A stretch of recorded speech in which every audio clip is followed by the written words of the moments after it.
Eugene, Springfield, Lane County, Oregon. Support our work. Make a donation at STRPOD.com. Thank you for listening to Spent the Rent Podcast. And now, here's your host, Patty Rose.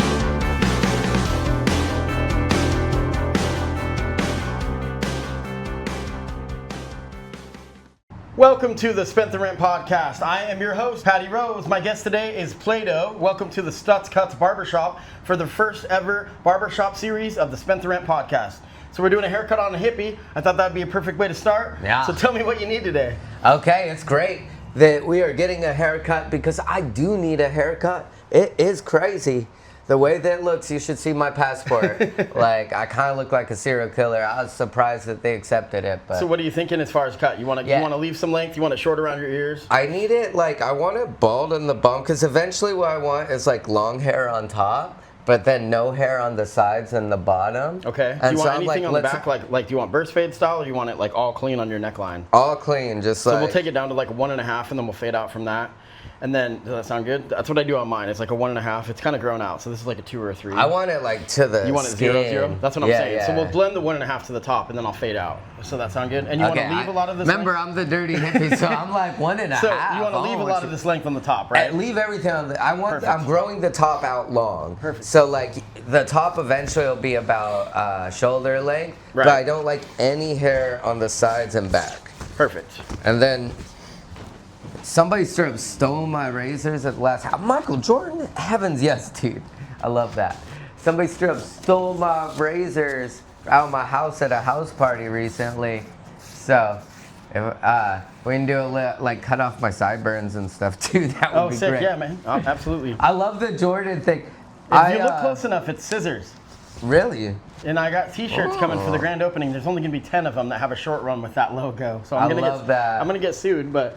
I mean, I'm overall more of a Kobe dude, but like, I've watched The Last Dance a gazillion times. Me too. So tell me what you've been up to, man. Yeah. Tell me about, what is it called? It's Advantage Edge? Oh, no. Adaptive Edge. Adaptive Edge, okay. Yeah. So Adaptive Edge is education and... Okay, that's interesting to talk while I get my hair cut. I can do this. Adaptive Edge is an education and consultation business, and we focus on throwing events, organizing workshops and events that bring people together. Right. Around communication, sense making, and community. And it started with doing trauma-informed care trainings in a social service, homeless services context. Right. Because I've worked in homeless services off and on for over a decade, and there's not a formal educational pathway for it.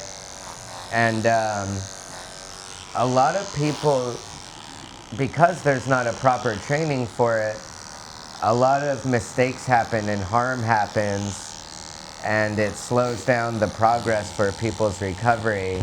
So for example, like, most trauma-informed care trainings that I've taken is like a Zoom meeting in which everybody's like spacing out because Zoom is boring. Right. And it's like, that doesn't engage the nervous system. How are you gonna handle somebody that's really in a crisis or do some de-escalation Sure. without preparation, without training, without engaging your actual nervous system? So all the trainings that I do are focused on games and play and interactive activities and discussions. It's all in person, and it's really meant to engage people's nervous systems. So now, how is this funded? Is this a nonprofit, and then you get donations kind of deal? No, I want money. Oh, you're basically going to petition the local government, see if there's some funding for it, like grants and things like that. So I do trainings for different kinds of organizations, not just governments. Like, I've been in talks with the hospital to do one of our communication courses sick. there. Yeah. So it's not trauma-informed I got care, you, sure. but it's another workshop that we offer called Cultivating Community Through Conflict. And so, like, a hospital I might do a training with. Hopefully, cross your fingers for me because I want that money. And then, like, Another client that I'm in talks with right now is a homeless shelter. But I do trainings for some government agencies. Like one of my clients is Multnomah County. Right. And we do our embodied trauma-informed care training for them quarterly. And yeah, I started this about a year ago. So just like you, on that entrepreneurial tangent of building a business up. And I can tell people why I'm doing for-profit over nonprofit. Tell me about that. Yeah, I just feel like the for-profit structure allows for more freedom for me to do the work, as I feel like it's really potent and necessary. Right. Instead of like going by the nonprofit structure system. And I've worked for nonprofits for many years. I've worked for government agencies and for-profits, and I just feel like for the type of work that I'm trying to do, the best economic structure support that work being successful on a content-wise alone, let alone other tangents like funding. So this go ahead, keep going. Yeah, it's the for-profit structure. For sure. Yeah, so this barbershop kind of came, I've been working on campus for 12 years, and I just decided I wanted to integrate some of local music, and local music is amazing, but it's not always well received with everybody. So you have to find kind of a pocket in the community that really appreciates it. We got local musicians that are featured on my website every month. We got music that I've made that's featured on there. We got the Podcasting Corporation, and then I'm also going to not shy away from politics.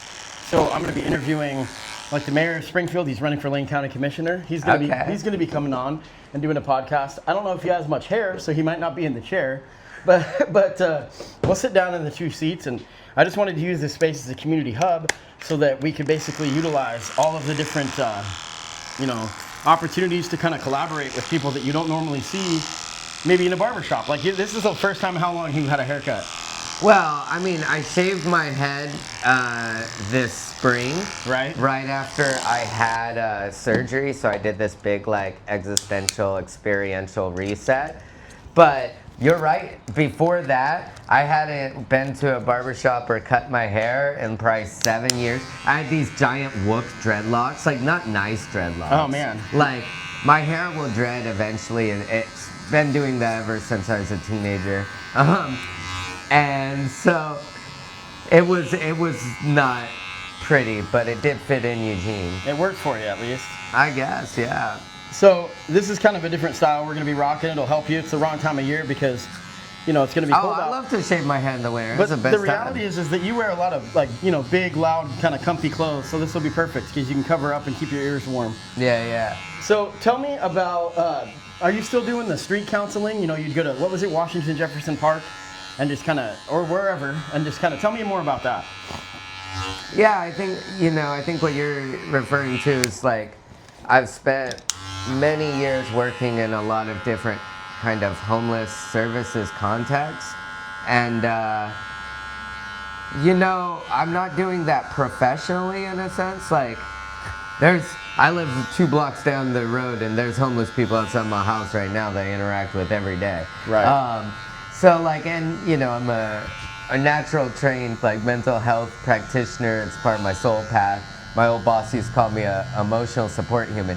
So I interact in that context, but really like, I felt like I could be the best Plaedo that I could be in one shelter, or I could go offer these trainings because like, what a lot of people don't realize with me is like a lot of people that enter into these homeless services, there's a short shelf life. Right. And I've made it like 3 times as long working in these services or interacting with these populations. Short shelf life for the workers. Yeah. Yeah, gotcha. Because you get burnt out and you want to quit quick. And it's like, I really feel the most utilitarian purpose for me right now of utilizing my skills and experiences is training other people so we can really like make those systems more effective and efficient. And minimize harm and maximize effectiveness. Yeah, that's pretty awesome, dude. Yeah, so instead of being one Plaedo and one shelter, I'm trying to train hundreds of Plaedos in hundreds of shelters. That's awesome, yeah. Yeah, because I mean, we need more Plaedos for sure. Yeah. So you're still working on music? Oh yeah, I stay up all night all the time on that. Did you do the country fair this summer?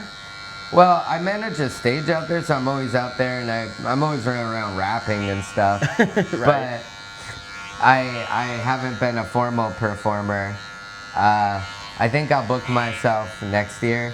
Right. I book myself once every 4 years, so it's not too like self-serving. Your content doesn't get stale. I would keep it fresh, but I want to keep it fair. Like one of the things that I do at fair that I'm part of kind of a younger wave and a different wave is I really try to break up the old power structures and invite different people and communities in with less connections. That's what I'm like all about. I could be the old school way and book myself every single year and all my homies every single year. I do book some of my homies every year, but I really try to make it more inviting and open than kind of past iterations of fair. So I mean, that's what my podcast has always been about, and that's probably one of the things I saw in you is like the underrepresented of the community that are making a difference that doesn't get spotlighted a lot. You know? Yeah, no, I love that you're using this barbershop. What's up, dude? Yeah.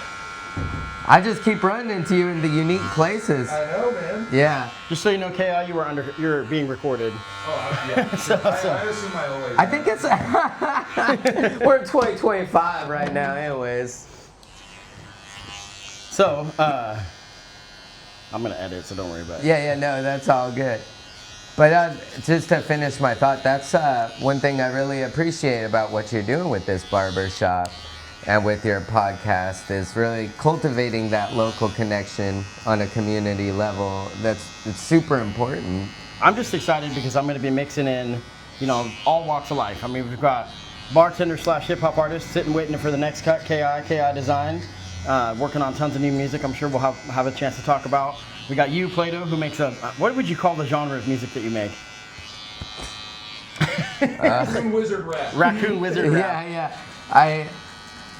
I've been rapping over like a lot of like the beats on my next project that I've been working on for a long time. It's like combining elements of hip hop and like psychedelic bass music and then like kind of world folk music. I mean, I don't know what the hell I would call the stuff I make. Patty Rose music. It's kind of like pop punk hip hop. That's exactly what I was gonna call your music, actually, dude. As soon as you said that in my head, I was like pop punk rap. Yeah. And like. It's pretty funny. And one of the cool things, I already spotlighted this, but if you go to the StutzCutzBarbershop.com, there's a music tab right at the very top. I saw that. That's And if you dope. click on that, there's featured artists. This week's artist, or this month, I'm not sure. Because it's brand new, it might be the first quarter. But the first 3 are planned out, probably 4, because I think Plaedo, I'll probably have you be the 4th. So I haven't asked him yet, but the first one is my buddy. He used to go by Red 6. He was in a group called Parallel Minds, and he changed up his style. He's doing something. I was giving him shit, and I was saying it's somewhere between Justin Bieber and Post Malone. It's good, but it's incredible, right? Deep. So he goes by Sleepless, which the E's in sleep are X's. So SLXXPLESS. And find him on Spotify because he is incredible. XX instead of SS? Yeah. Okay. There's X's instead of the E's on the word sleep at the beginning. So it's Sleepless. And so go ahead and lift your head up. Yeah. So, no, that's awesome. I actually, I'll tell people on the podcast, I fucking love pop music. People don't think that about me, but I love it, dude. If I go karaoke, I'm busting out like some Rihanna and shit. I love to troll the audience that way. Little behind the scenes production comment that in order to record a podcast, you got to do it with dead air. So we got no music playing. But I do plan on when I go home and edit this, I'll throw some music on. So I'm sure that when I said something about Sleepless, they'll be popping in, Oh, that's dope. And then KI, it'll be next, and I'll play some of your music and all that kind of stuff. So we'll be able to spotlight it. But then the cool thing, I got that kind of twist with the musicians, and I made a playlist that's available on Spotify. It's the StutzCutz Barbershop playlist, and it's like 200 hours of both, national corporate music, and then also I don't know how many artists there is locally that are spotlighted. Everybody from Sammy Warm Hands to Gradient to, we got Lee Jones, who's a country singer. I mean, he's a good friend of mine. He's incredible, and Lee Jones does all of his shows at 16 Tons, I think is what it's called, here in Eugene. I could be wrong on that name, and he's going to hate me. And then I'm also going to be interviewing, politicians. We got, like I said, I'm in talks with Sean Van Gordon. I'm gonna have my price list is gonna be on a TV screen. So we're gonna have a slideshow with local businesses. I'm in talks with a few different companies and some of the politicians to spotlight what they're working on. And then of course we can have community causes and things like that. So I'm gonna have a lot of different ways that I'm gonna be utilizing this really little space. But we opened up on November 4th. Okay. And my grand opening is gonna be announced soon, but it's gonna be the first week of December. So okay. We got t-shirts coming with like the little Run DMC reference and then some basketball icon Michael Jordan stuff, but it's all play on words kind of things. Yeah. So is Jordan your dude? I don't know. I mean, I just saw these when COVID came. We had to buy a bunch of capes, and I was like, if I'm gonna buy them, I'm gonna buy some cool ones. So we had to use a different cape for every customer. So okay. I didn't have to throw them away. I could wash them, but I had to wear a hazmat suit. Okay. and so glad that crap's over. But oh my god. I mean, I'm sure people are still getting sick, and my heart goes out to that. But as far as the bulk of us having to be afraid of anything more than a normal flu, I think I was like immune to that shit because like I was an essential care worker, worked the front lines, like never got COVID, didn't get shot. My son got it 4 times. I think it's because I'm 33% raccoon or something. Is that but what like, it is? I never got COVID. I never took time off. I just kept working because my job demanded it out of me. And you said you don't want any length off the top? no, I'm eventually growing that shit out. Cool. Can you believe how much gray hair I have up there? I mean, I think that's like... I can, but... Yeah, you should have been like, no, you look so young. I got a lot too, that's why I'm covering it with that cap, you know? But I woke up late, and I was on my way. It's funny, because like, I have like a few in my chin, and I was like, okay, getting a few gray hairs on my chin the other day. Yeah. And then I looked at the top, I was like, damn, I have a lot of gray on top. I'm gonna grab you a mirror in just a second and see if this length's looking about right. Good though. So what do you got going on today? Me? Yeah. Other than this. I'm going with my boy Cyber Drips. He's got a gig up in Portland. So. Cyber Drips? Yeah. He's like a producer, rapper in town. And so I'm gonna go flow night and play around with some Circus Flow toys. I got a lot of boring emails and stuff today. Adulting responsibilities, working on my son's soccer league stuff. And right, nice. Trying to make money, trying to hustle. Nice. Staying busy. Yeah. It's nice though. I live like a block away. I know, that's tight. Did you walk here? Yeah. Yeah. You ever need like, you know, you said you make coffee if you're like, I need some sugar. Yeah, Taylor, do you want some coffee? Sure. If you step back here, there's a little mini fridge with some creamer, and then there's some coffee. And creamer if you even. burn yourself, I got insurance, but